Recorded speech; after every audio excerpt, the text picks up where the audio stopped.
everybody has been asking me to ask you, are we going to have an AI bubble? All right, let me just tell you what we see. I think it's really important when you look at what's happening around the world and go back to first principles of what's happening in computer science and computing.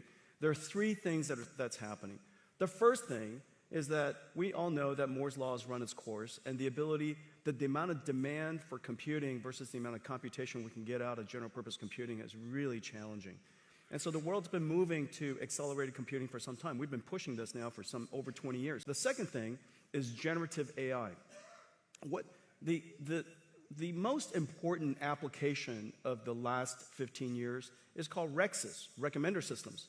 How do we know what information to recommend to us in a social feed? How do you know what ad to recommend to somebody, what book to recommend, what movie to recommend? The internet is so gigantic, without a recommender system, that little tiny phone of us will have no chance of ever seeing the right information.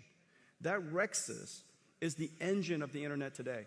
That's going generative AI. It used to be running on CPUs, now it runs on GPUs. Which then says the third thing, if you just look at those two applications, many of the internet companies can build an enormous number of GPU supercomputers just doing that.